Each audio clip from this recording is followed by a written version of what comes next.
Hi guys, PJ here. Today I'm going to be doing you a really quick guide on how to fit a front dash cam to the fuse box of a 2018 Astra.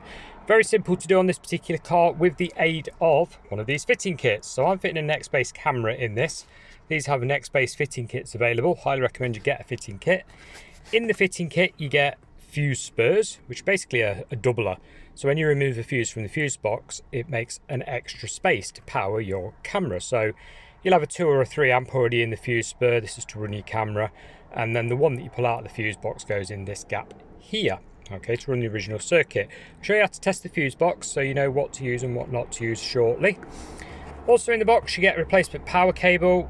This one's got a mini USB on the end, terminates in a earth cable, and the power cable which obviously plugs into your fuse spur just there. You also get a ferrite filter, which we wrap around this end of the power cable. I'll show you that in a moment. This basically clicks open on a hinge and you feed your cable through it, round the back, through it again, and snap it shut. We'll show you that one. This is to help with DAB interference for front cameras. Quick note, if you're running a rear camera, they do have a tendency to completely wreck DAB signal. So if you put a rear camera in and you lose your DAB signal, yeah, it's normally sort of game over. You've got to pull out the rear camera or live without DAB. Consult your retailer for anything on that. First things first, let's get this cable prepped. Yeah, so I'm going to put this on here and then get it tucked up above the headlining of the car. So there's the filter open. You'll notice I put the cable through the middle, wrapped it around the back, and then wrapped it back through again before snapping it shut.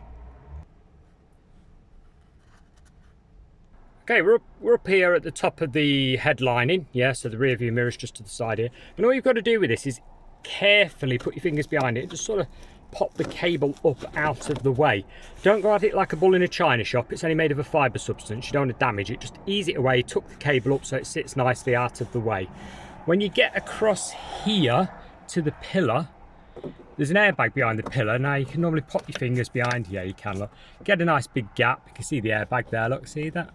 Just wiggle it around. There you go, there's the airbag. Put your cable behind the airbag and then run it down the pillar to the corner of the dashboard.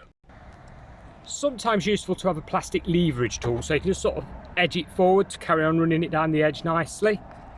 They come in different versions. You can get these off eBay, Amazon, car shops for about £1. If you use a screwdriver, you're going to dint your trim. You don't want to do that, guys. So invest in, probably 1 or 2 of these before doing the job. Okay, when you get to the bottom here, you've got to pop this end panel off. Now, what I would normally advise you do is pop your leverage tool behind it and just pop it off. They're on plastic clips, look, and then sort of ease it away. Don't unplug this, guys, because if you put your ignition on, with it unplugged, you'll have an airbag warning light on. So leave it on, suspend it somehow, or just carefully put it to one side. Don't shut your door on it, because that could be disastrous. What that does is expose a bolt here, 13mm, that we're going to undo and use as an earthing point for the black cable, yeah?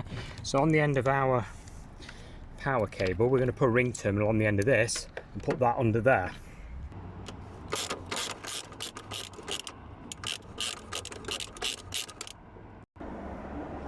There we have our ring terminal on, popped a washer behind it as well, and we can now pop that back in, tighten it up, and you've got a really nice earthing point there for the camera kit. Okay, by this stage we've popped the end panel back on and you've got your wiring dangling down here in the footwell, yeah?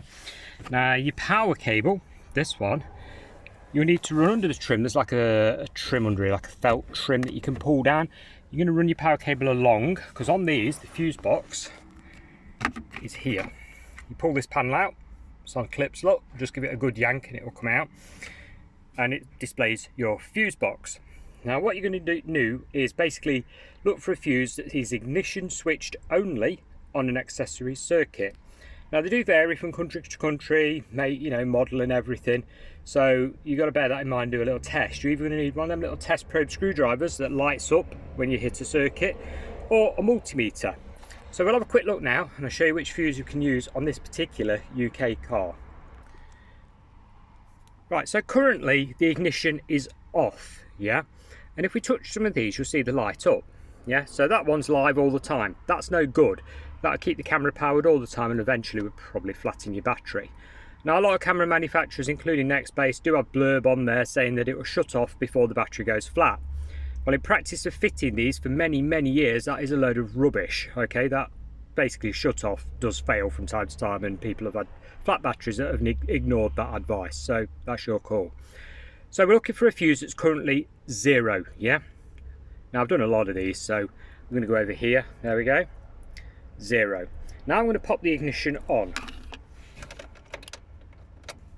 Ignition is on, touch the same fuse, there you go, 12 volts. I'm going to turn the ignition back off, take the key out, touch the fuse, 0.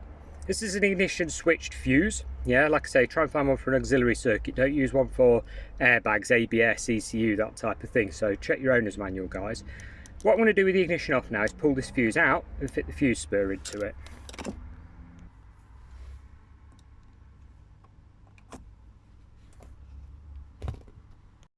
So there's our fuse that we've just pulled out, put in the fuse spur. So you've got your 2 or 3 amp there to run the camera, one I've just pulled out there.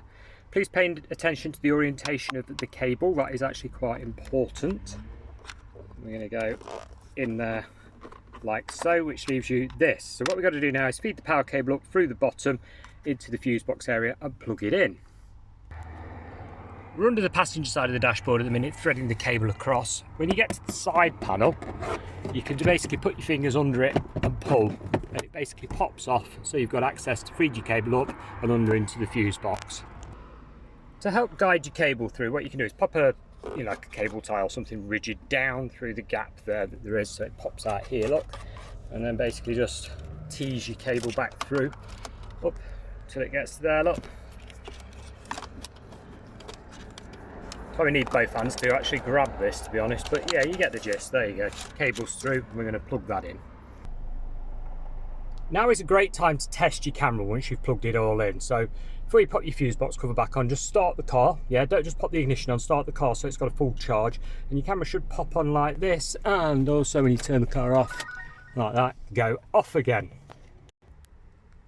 So there's my tidied up bit of wire. We're now going to basically feed it along here, pop the side trim back on, gather all this up, cable tie or tape it into a bunch to pop up out of the way under the dash, pop the trim back on.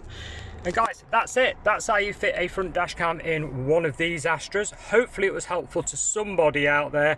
Any questions, contact your retailer regarding the cameras, etc. Thank you very much for watching, and bye for now.